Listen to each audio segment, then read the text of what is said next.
Buenas, ¿qué tal? ¿Cómo va el confinamiento? Yo ya un poco afectado, no sé cómo me saldrán los vídeos después de tantos días aquí encerrado. En fin, como ya hemos acabado con el tema referente a la Primera Guerra Mundial, aunque por supuesto me podéis comentar dudas y quizás hagamos alguna actividad de repaso al respecto, pues lo que vamos a hacer ahora es comenzar con el siguiente tema que nos hablará de la Revolución Rusa y del movimiento político que inspira a esta revolución, que fue el comunismo. Vale, lo primero que tengo que decir, digamos, de la Revolución Rusa, o que tenéis que tener presente sobre la Revolución Rusa, que fue un acontecimiento histórico de una enorme importancia, por todas las consecuencias que arrastra. No solo en Rusia, donde cambia absolutamente todo con esta revolución, su economía, su sociedad, su cultura y su sistema político, sino también para el resto del mundo. Por lo menos mi opinión es que sin la Revolución Rusa no se entienden fenómenos tan distintos como, yo qué sé, el estado del bienestar que tenemos, por ejemplo, en Europa, ¿no? Es decir, la existencia en Europa de educación pública, sanidad pública, ciertos derechos para los trabajadores, que en buena medida, responde al miedo, en mi opinión por lo menos, de los dirigentes europeos a que se extendiera un hecho como la Revolución Rusa. La Revolución Rusa también es importante, también es relevante, por su vinculación con un hecho como el de la descolonización, que yo creo que tampoco se entiende del todo sin la influencia de la Revolución Rusa. Pues este fue uno de los primeros estados, fue el primer estado que denunció abiertamente el colonialismo y que llamó, digamos, a las poblaciones africanas y asiáticas a rebelarse contra sus metrópolis, contra las potencias imperialistas y luchar por la independencia. Es decir, que la Revolución Rusa, fijaos, quedaos esta idea, es un acontecimiento muy importante porque cambia completamente toda la realidad rusa, pero porque cambia también, o por lo menos influye en los cambios que se van produciendo en el resto del mundo, ¿vale? Por lo tanto, quizás el hecho más fundamental del siglo XX, quizás el hecho más relevante del siglo XX, fijaos lo que estoy diciendo. La Revolución Rusa, para entenderla, tenéis que tener en cuenta también que es un fenómeno traspasado por opiniones muy distintas. Existen posturas muy distintas, muy contradictorias sobre la Revolución Rusa.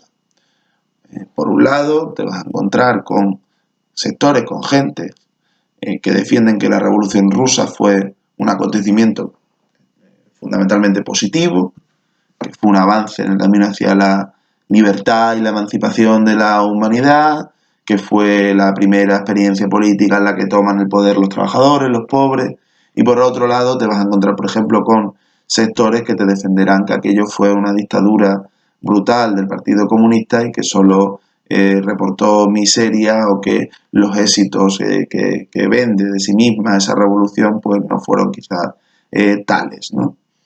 Esta complejidad de la Revolución Rusa se ve en la existencia de distintas opiniones, de opiniones muy distintas sobre este fenómeno, pero también se aprecia en los numerosos cambios que suceden a lo largo de esta revolución y en las distintas fases que presenta el Estado al que da lugar la Revolución Rusa, que fue la Unión Soviética.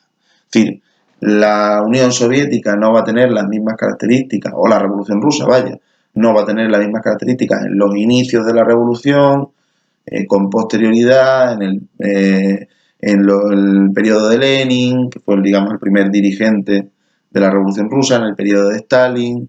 Existen cambios continuos en lo que en lo que representó la Revolución Rusa, y la Revolución Rusa está llena de contenidos contradictorios, ¿vale? O sea, por un lado te puedes encontrar una política que va en una dirección y por otro lado otra que va en otra completamente distinta. Entonces también un poco en función de los puntos de vista que se tienen a veces sobre este tema, pues se agarran determinadas posturas a algunos éxitos de la Revolución Rusa, que los tuvo, o se agarran otras posturas a algunos crímenes vinculados a la Revolución Rusa, que también los tuvo, ¿vale? Pero bueno, para comenzar ya un poco con el tema, ¿vale? Lo primero de lo que vamos a hablar es de qué características presentaba Rusia antes de la revolución, ¿vale? ¿Cómo era la Rusia previa a la revolución? La Rusia zarista, ¿no? Se denomina la Rusia zarista por el sistema político que existía en aquel momento. Un sistema político en el cual el zar, una especie de rey, ¿no? Una especie de rey, concentraba muchísimo poder, ¿no? Como un monarca absoluto de antiguo régimen, que además planteaba o legitimaba su poder porque éste supuestamente tenía un origen en Dios. Lo que todo aquello que nos encontrábamos, que estudiáramos en Europa, en la Europa del antiguo régimen, todo aquel fenómeno del absolutismo, ¿verdad? De acumulación de mucho poder por parte de un rey y de contar con una monarquía, digamos, de derecho divino, el rey por origen, el rey legitimado por Dios, pues nos lo vamos a encontrar en Rusia también, ¿vale? Por eso a ese sistema se le denominará la Rusia zarista, por el zar.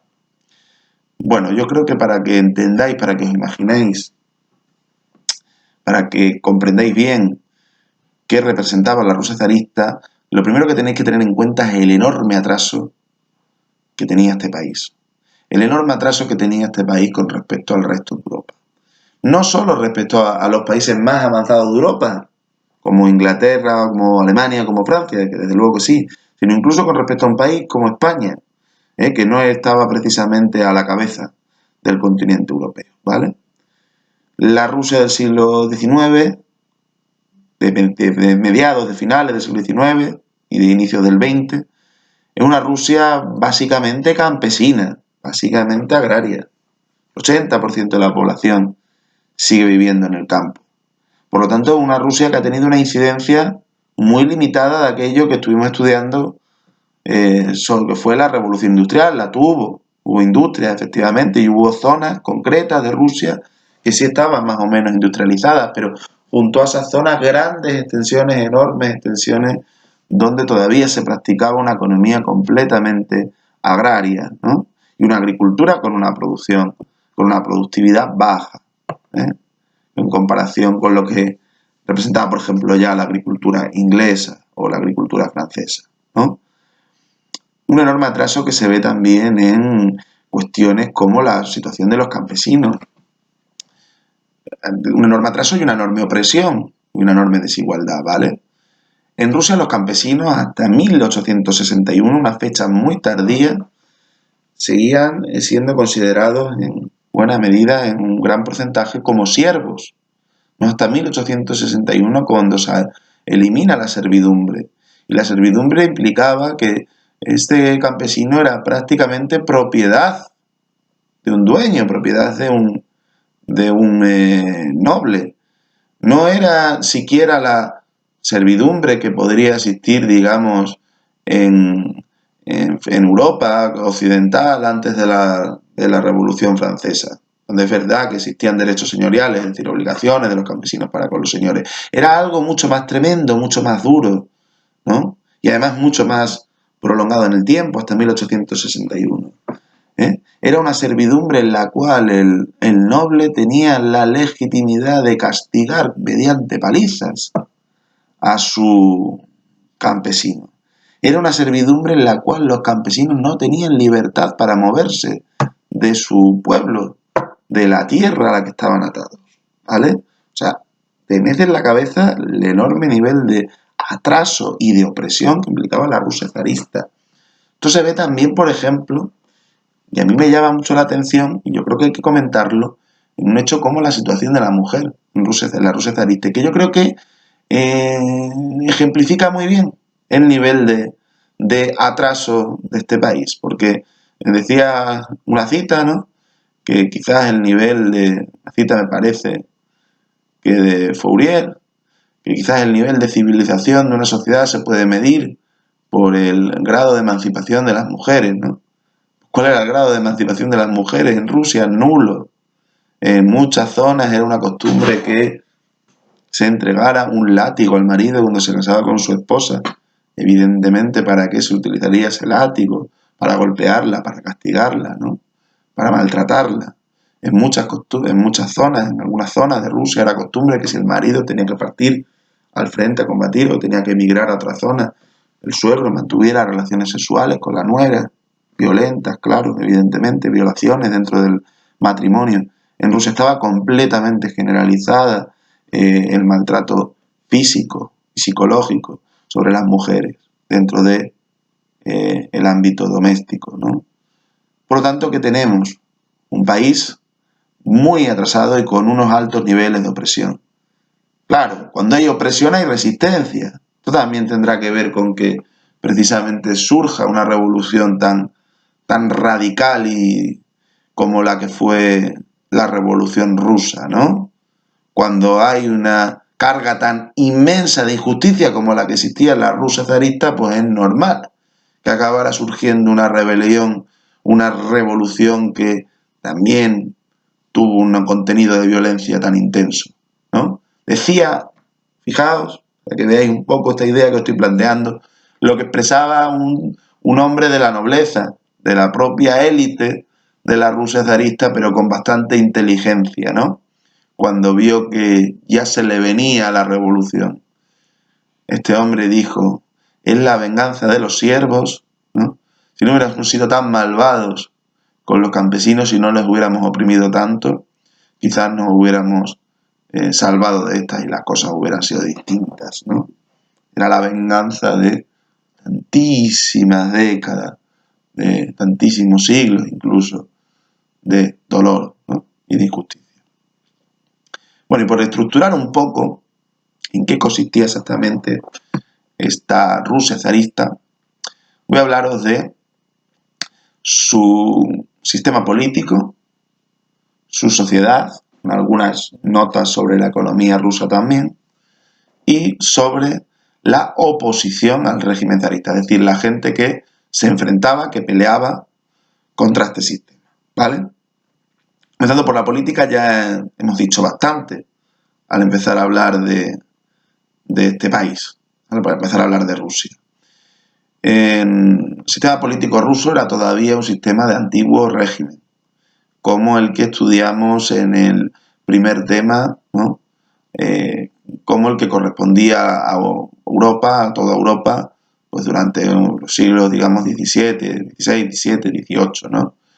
Un sistema en el cual el rey acumulaba, el zar, en este caso, acumulaba un enorme poder político y no existía, digamos, ninguna institución parlamentaria que siquiera pudiera poner algunos límites a ese poder del zar. Solo en 1905 se accederá a crear una especie de parlamento llamado la Duma, ¿no? Pero con competencias muy reducidas. Entonces, frente al resto de Europa, que ya tiene parlamentos, que ya tiene unos espacios en los cuales pues, se reúnen unos representantes políticos, supuestamente representando a la nación, aunque más bien representando, yo creo, a la burguesía, pero bueno, donde existía, digamos, una vida parlamentaria, en Rusia no había esto. En Rusia el zar seguía concentrando mucho poder y no existía, digamos, ninguna cámara, ningún órgano, ningún parlamento con diputados electos mediante sufragio. Ni sufragio censitario, en el cual, como sabéis, solo votaban los ricos, ni sufragio universal. Es que directamente en la Rusia zarista no había parlamento.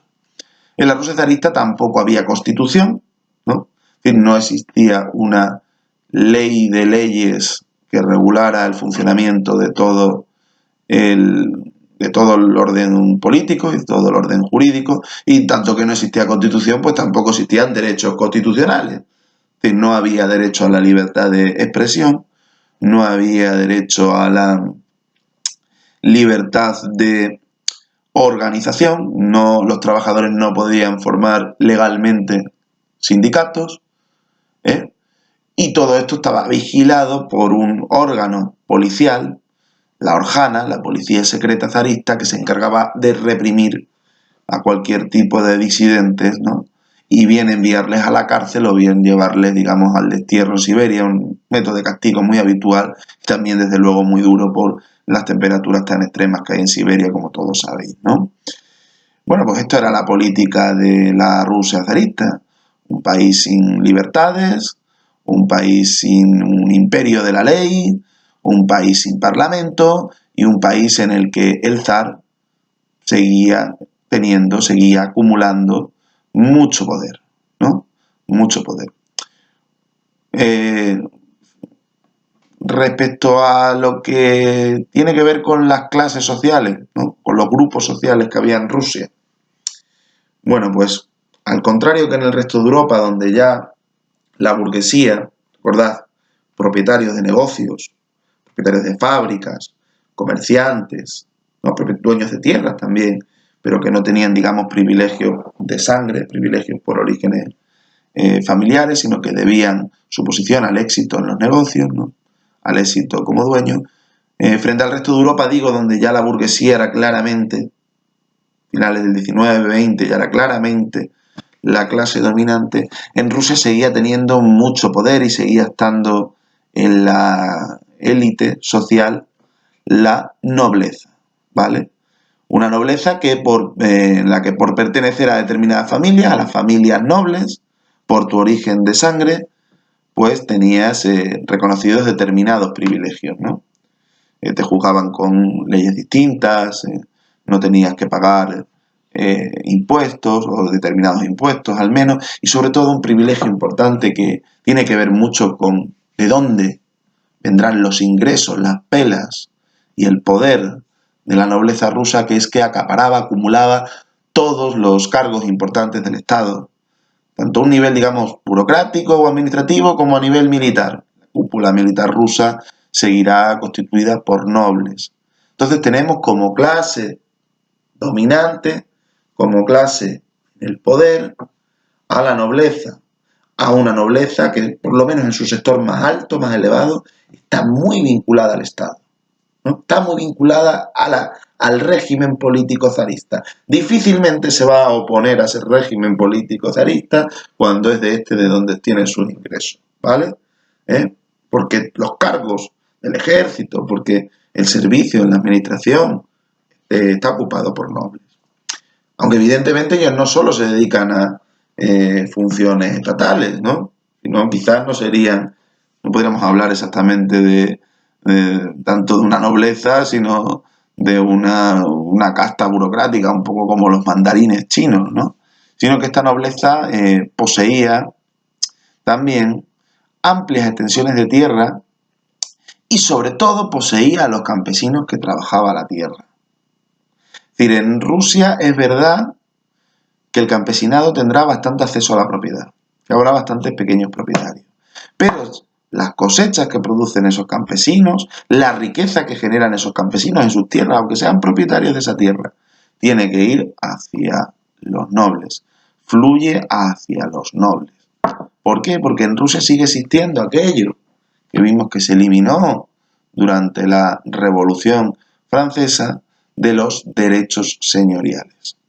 Los derechos que tiene el noble sobre el campesino y las obligaciones que tiene el campesino respecto a los nobles. Fijaos hasta dónde llegaba esto, ¿no? Que muchas veces los nobles se presentaban su nivel de riqueza no diciendo el número de hectáreas que poseían, no diciendo el número de tierras que poseían, sino hablando directamente del número de campesinos que tenían que trabajaban para él, ¿no? Le decía, yo tengo un gran noble, un gran aristócrata ruso podía decir, yo tengo 2.000 campesinos, yo tengo 4.000 campesinos, ¿no? Todavía los consideraban de alguna manera como de su propiedad. Esto nos habla también de la fuerte tensión, de las fuertes contradicciones, de la fuerte lucha que existía, digamos, entre la nobleza y el campesinado ruso, ¿no? Entonces tenemos como ese primer grupo de la élite rusa, ¿no? Esa clase dominante de la Rusia zarista, en la nobleza, ¿no? ¿Qué otros grupos están arriba en la pirámide social rusa? Pues también la iglesia. También la iglesia ortodoxa rusa y sus sacerdotes que se le llamaban los popes. ¿Por qué? Bueno, primero porque también poseen grandes extensiones de tierra, sobre todo a través de los monasterios, Pero no solo por esto, sino porque la iglesia rusa que pertenecía, como sabéis, a la rama ortodoxa del cristianismo, cumplía un papel muy importante al legitimar el poder del zar, ¿no? El zar defendía que su poder, que el enorme poder político que acumulaba procedía en última instancia de Dios. Entonces también era una iglesia pues, muy vinculada al Estado y muy vinculada al régimen zarista. Eran las encargadas, a fin de cuentas, de comerles el coco a los campesinos, a los oprimidos, para que no se levantaran, ¿no? Por eso tenían un papel importante también en la élite social rusa. Y junto a estos dos sectores, ¿qué otros hay dentro de los acomodados, de los ricos de Rusia?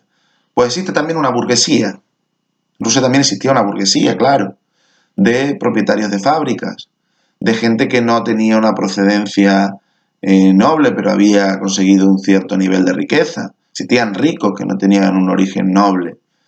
Existían comerciantes, sí, existía burguesía. Lo que pasa es que, ¿qué sucederá con esta burguesía?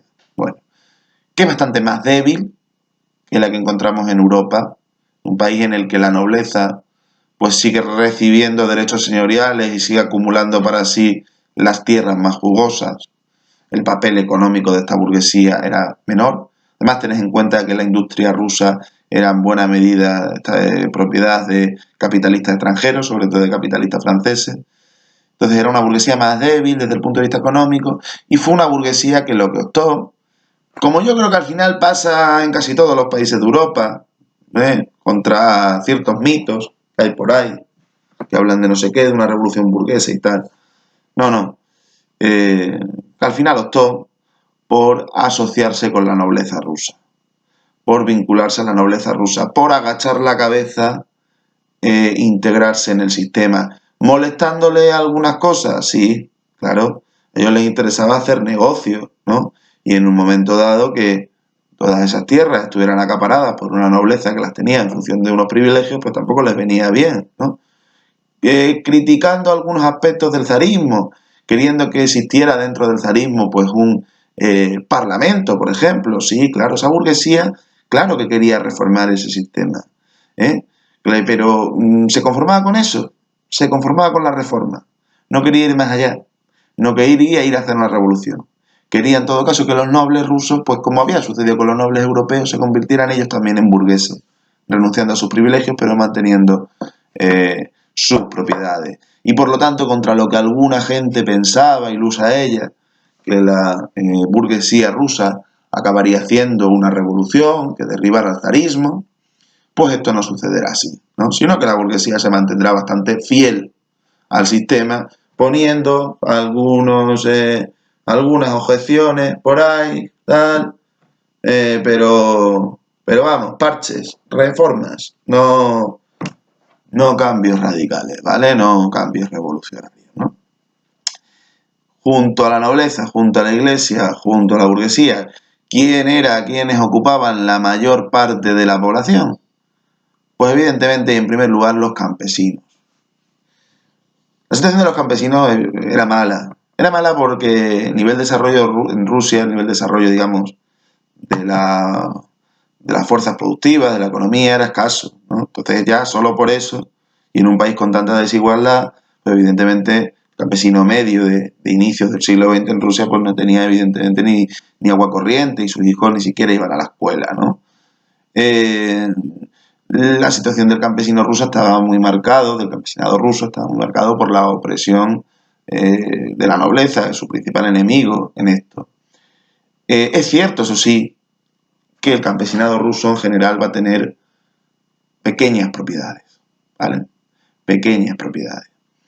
Y eso va a provocar que, sobre todo a principios del siglo XX, existiera un sector de campesinos algo más acomodado, con un mejor nivel de vida. Serán los kulaks o campesinos ricos. Lo cito sobre todo porque cuando veamos la época de Stalin, estas figuras de los kulaks tendrán su importancia, porque serán barridos, básicamente. Entonces conviene citarles. Decir también que hay una cosa llamativa dentro de estos campesinos, y es que a pesar de lo jodido de su situación, ¿no? A pesar de la pobreza material en la que estaban y la desigualdad y la opresión que tenían respecto a los nobles, lograron construir formas de apoyo mutuo, ¿no? De trabajo colectivo, de ayuda entre ellos para trabajar la tierra, ¿no? Esta institución que regulaba, digamos, la ayuda entre los campesinos se denominará como el MIR, igual que lo de los médicos que ahora hacen prácticas, ¿no? Pues igual, con las mismas siglas, el MIR. El MIR era como la asociación que tenían los campesinos de todos los pueblos en las que se ponían de acuerdo pues para gestionar aquellos recursos que tenían en común, aquellos bienes comunales de los que hablábamos, ¿verdad? En el siglo XVIII, como los bosques, por ejemplo, si les pertenecían en común, y donde además se coordinaban para ayudarse entre ellos por el trabajo de las tierras, ¿no? Y para gestionar aquellos recursos que eran comunes a todos, de caza, de pesca, de bosques, ¿no? De obtención de madera. Esa institución comunal se llamaba el MIR. ¿Vale? Esto tiene su importancia, por lo que vamos a ver ahora, ¿no? ¿Y en Rusia qué pasa? Solo había nobleza, iglesia, campesinos y burgueses. Pues no, también había surgido una clase obrera. Una clase obrera que, como recordáis, por lo que se caracteriza porque no poseen nada, porque no tienen una tierra, no tienen unos medios, no tienen un taller artesanal, no tienen nada, y de lo que viven es de vender su inteligencia y sus manos y su trabajo manual a un capitalista, a un patrón, a cambio de un salario. En Rusia existía también esta clase obrera, muy minoritaria evidentemente, porque estamos hablando, recordad, de un país agrícola en su mayoría, ¿no? Un país en su mayoría poblado por campesinos pequeños propietarios, ¿vale? Muy oprimidos, sí, pero pequeños propietarios. Por lo tanto, la clase obrera es muy minoritaria, pero que empezará a ir creciendo más o menos desde la segunda mitad del siglo XIX. Empezará a ir creciendo en algunos focos concretos. Lo pongo en las diapositivas que voy a enviar también, ¿vale? En los Urales, en San Petersburgo, un poquito en Moscú también, ¿no? Trabajando en las fábricas, básicamente. Una clase obrera que se dedicará a trabajar en las fábricas o en las minas, ¿no? Y es curioso una cosa, pese a ser una clase obrera muy minoritaria, si uno ve, eh, ve lo que es la población rusa, un porcentaje pequeño de la población, un 8, un 10, un 12%, a pesar de ocupar ese pequeño porcentaje, ya te digo, ni un 10% seguramente, va a tener una gran importancia histórica. La clase obrera rusa va a tener una gran importancia en la historia de Rusia, porque va a ser la gran protagonista de sus movimientos revolucionarios, tanto en 1905 como en 1917. Los campesinos participarán, los campesinos se sumarán a la revolución, pero quienes la inician van a ser los obreros. ¿Por qué quienes la inician van a ser los obreros? ¿Por qué esta clase obrera se muestra tan revolucionaria y tan proclive a la protesta? Porque aunque es una pequeña minoría, se trata de una minoría muy concentrada. Una minoría muy concentrada en determinadas fábricas, en algunas fábricas, por ejemplo la fábrica Putilov, San Petersburgo, dedicada a la fabricación de armamento, donde podrá haber 8.000 obreros, 10.000 obreros. ¿Y en qué condiciones de trabajo? Pues en condiciones muy fastidiadas, muy malas, echando 12 horas, echando 14 horas, cobrando unos salarios de miseria, trabajando niños, por supuesto, viviendo hacinados en viviendas de barrios de mala muerte, por supuesto, viviendo en cuevas incluso, como he leído yo en escritos, en textos, en estudios sobre la clase obrera rusa, ¿no? Entonces, ¿qué pasa? Tienes ahí un montón de tíos súper explotados que están todo el día juntos, ¿no? Y que son muchos, ¿eh? Y ser tantos y estar todo el día juntos y estar sometidos a las mismas condiciones de explotación, pues facilita mucho la organización de la rebeldía. Entonces, pese a que estamos ante un país donde no hay libertades, donde no hay libertades políticas, donde tú no te puedes organizar libremente, estos trabajadores empezarán a formar sindicatos, asociaciones, para la defensa de sus intereses y empezarán a vincularse de una manera muy alta para el pequeño número que son a los partidos revolucionarios, a los partidos de oposición al régimen zarista. ¿Vale? Bueno, tenemos entonces un país, Rusia zarista, muy atrasado. Un país donde el modelo político sigue siendo el absolutismo. Todo el poder o acumulación de poder, mejor dicho, en manos del zar, por la gracia de Dios.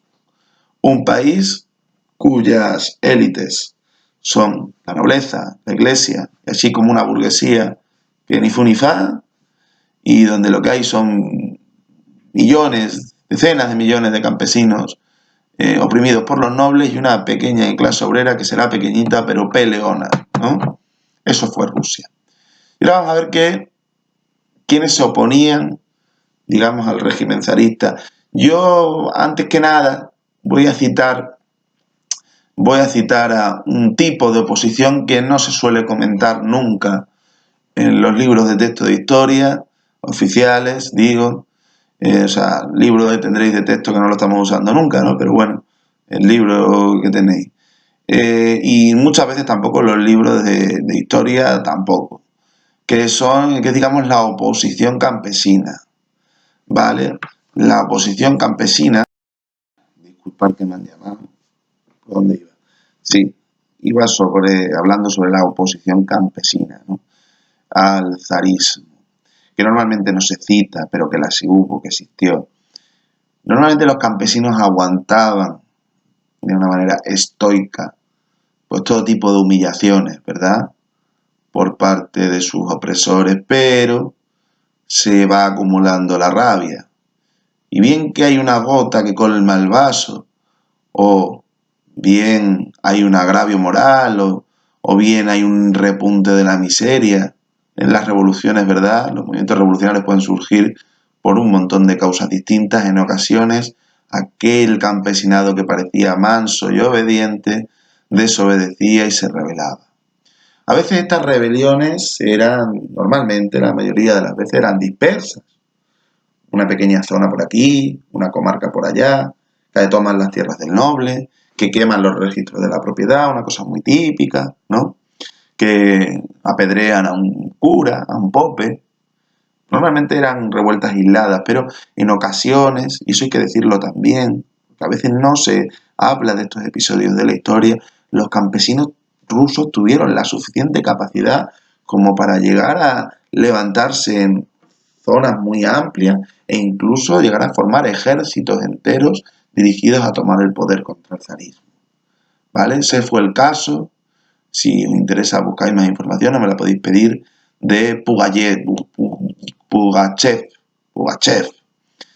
un campesino cosaco, aspirante al trono, que levantó a todo su pueblo, a un sector de su pueblo, evidentemente, formó un ejército campesino y que tenía, digamos, por bandera igualdad para todos, gestión comunitaria de la tierra, eliminación de la nobleza y una Rusia por y para y al servicio de los campesinos, ¿no? Muchas veces no se estudian las luchas, los movimientos del campesinado porque se da por hecho que no ha sido capaz de liderar transformaciones o de liderar revoluciones, pero quién sabe si pudo haberlo llegado a realizar, o quién sabe si aquel espíritu de rebeldía del campesinado pues no ha continuado en muchas de las revoluciones del siglo XX, ¿no? A mí me gusta, lo habéis visto, como hemos tratado en su día la guerra de los campesinos alemanes en el siglo XVI, ¿no? Como hemos visto lo que fue cuando estuvimos hablando de la economía moral, ¿no?, que tenían los campesinos, también lo tenían en Rusia, ¿no? Es decir, aquello de que había determinados límites que los poderosos no podían traspasar, como por ejemplo elevar los precios del pan de tal manera que generaran hambre, ¿no? Esa economía moral también la tenía el campesinado ruso, ¿no? Aquella idea de que vale, sí, tú mandas, pero no te pases porque eso es pecado y si así lo hacen nos vamos a rebelar, ¿no? Y aquel espíritu del campesinado ruso también se concretó en algunos hechos extraordinarios, ¿no?, como fue aquel intento de revolución de Pugachev. Pero bueno, digamos que la oposición ya moderna al zarismo, la más vinculada directamente con la revolución, la que surge a mediados o en las décadas centrales del siglo XIX de otra naturaleza, ¿no? Es una posición que surge dentro de un grupo social al principio muy concreto, el que se denominará como inteligentia, que estaba formada, digamos, por los intelectuales, por las gentes del pensar de Rusia, gente, eso sí, de origen acomodado, pero crítica con el zarismo, que veía al zarismo como una fuente de opresión, de barbarie, de atraso, ¿no? Entonces esa inteligentia, integrada por escritores, científicos, estudiantes universitarios, etcétera, etcétera, etcétera, va a dar lugar, digamos, a los primeros grupos políticos de oposición. Yo voy a citar, digamos, a las dos corrientes más importantes. En una de ellas ya nos detendremos en días posteriores por su vinculación con la Revolución Rusa. Por un lado, la tendencia de los populistas, ¿vale? La tendencia de los populistas, el grupo de oposición de los populistas, surgido de esa inteligentia, lo que va a defender o la manera en la que se va a oponer al régimen zarista serán los atentados violentos, ¿no? La colocación de bombas, los intentos de asesinato de los zares, los asesinatos, digamos, de policías vinculados a la Orjana, a la represión, pensando que con un tipo de acciones violentas espectaculares el pueblo acabaría rebelándose, ¿no? Les acabaría haciendo caso y les acabaría siguiendo. ¿Y qué modelo de sociedad tenían en mente? Pues sí, un modelo de sociedad igualitario, contrario tanto a lo que representaba el zarismo como a lo que podía representar ese incipiente capitalismo, ese dominio de la burguesía, contrario a ambos dos modelos, y digamos, con un protagonismo esencial del campesinado. Ellos lo que querían era lo que planteaban era que el campesinado sería el que acabaría tumbando al zarismo. Ellos le incitarían, ellos les animarían con sus actos violentos o con campañas de propaganda en el campo, pero los protagonistas de la revolución en última instancia serían los campesinos. Y la sociedad que generaría en estos campesinos se basaría en mantener aquella institución de la que hemos hablado del MIR, ¿no? Es decir, a gestionar de una manera colectiva, en grupo, en asamblea, las tierras, ahora, eso sí, sin la presencia y el porculeo de los nobles, ¿vale? O sea, un poco la visión quizás utópica que tenían los populistas, ¿no? Y junto a estos populistas, lo que surgirán también serán partidos, en concreto y sobre todo el Partido Obrero Socialdemócrata Ruso, pues más o menos inspirados, o vamos, sin el más o menos, inspirados en las ideas marxistas, ¿no? Y estos partidos, ideas marxistas que ya hemos estudiado, estos partidos lo que centrarán su actividad serán atraer a trabajadores de las fábricas, de las industrias, con bastante éxito, convirtiéndose en un partido en los que por un lado hay intelectuales, hay gente que viene de esa inteligentia y por otro lado también hay bastantes obreros, ¿no? El marxismo, lo cierto es que prende muy fuerte en Rusia. Es un marxismo que todavía tiene una imagen de que la burguesía acabará haciendo su revolución porque entienden que la historia tiene que ir por etapas, pero que bueno, esto no le corta para empezar a organizar la actividad sindical de los trabajadores y para asumir sobre sus hombros en la práctica con la lucha frente al régimen zarista, ¿no? Pues nada más, ha sido una clase larga, perdonadme que me he pasado un poco quizás, pero ya que si grabado está, pues grabado está.